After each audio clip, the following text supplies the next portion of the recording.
Welcome back to Pravilo News. Today we're diving into a brewing geopolitical shift, tensions between the United States and Ukraine under President Donald Trump. Is the U.S. pulling back its support for Kyiv? Let's break it down.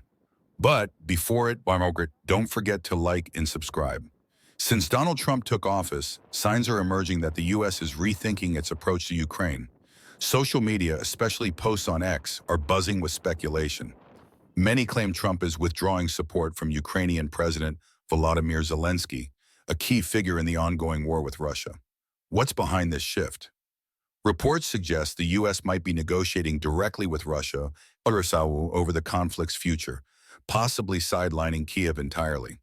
This has sparked debate. Is Trump steering America away from its role as Ukraine's staunch ally? On X, users are pointing to a pattern. One post reads, "Trump's done playing world police, Ukraine's on its own." Another hints at secret talks with Moscow. While these are unconfirmed, they fuel a bigger narrative, a U.S. foreign policy turning toward pragmatism over intervention. This wouldn't be the first time Trump's shaken up global alliances. His America-first approach prioritizes deals over prolonged conflicts. For Ukraine, this could mean less military aid and a push to negotiate peace, whether Kyiv likes it or not. If true, this marks a reorientation of American strategy. Less focus on countering Russia head-on, more on cutting losses and stabilizing relations. But what does it mean for Ukraine? And how will Europe and NATO respond to a potentially less involved U.S.? The world is watching as this unfolds. Is this the end of unwavering U.S. support for Ukraine, or just a bold new chapter? Let us know your thoughts in the comments below. But the ripple effects don't stop with Ukraine. Across the Atlantic, there's growing concern about the fragility of NATO and Europe's security. Let's explore why. Analysts and social media are sounding the alarm. NATO, the backbone of Western defense, might be weaker than ever. On X, one vivid metaphor is gaining traction.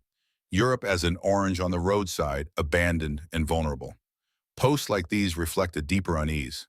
With Donald Trump at the helm in the U.S., uncertainty looms over America's commitment to the alliance.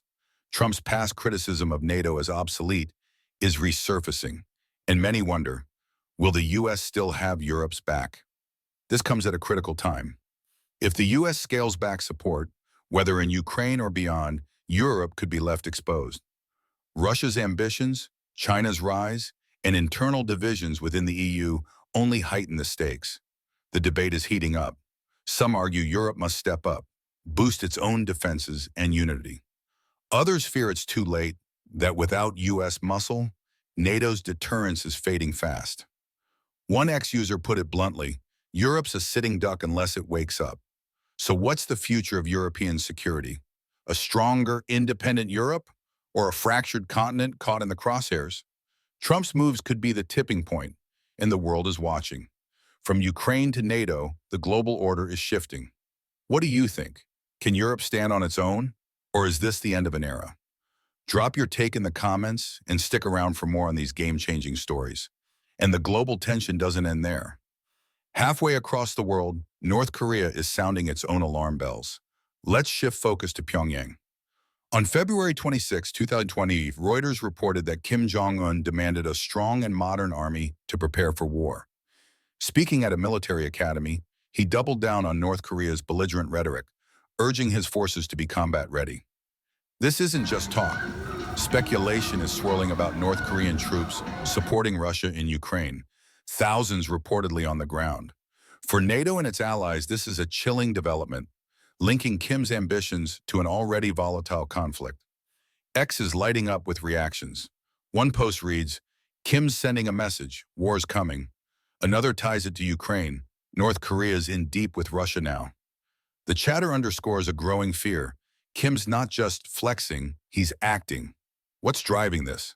A tighter alliance with Moscow, a push for nuclear dominance, and a chance to test NATO's resolve. If North Korea modernizes its forces, it's not just Asia that feels the heat. Ukraine's war could become a global flashpoint. From Trump's Ukraine pivot to a shaky NATO, and now Kim's war drums, 2025 is shaping up as a year of reckoning. The pieces are moving and the board is anything but stable. That's the world we're living in, shifting alliances and rising threats. What's your take on Kim's moves, NATO's future, or Trump's strategy? Drop it in the comments below. Like, subscribe, and hit that bell. We'll keep you posted on what's next. See you soon.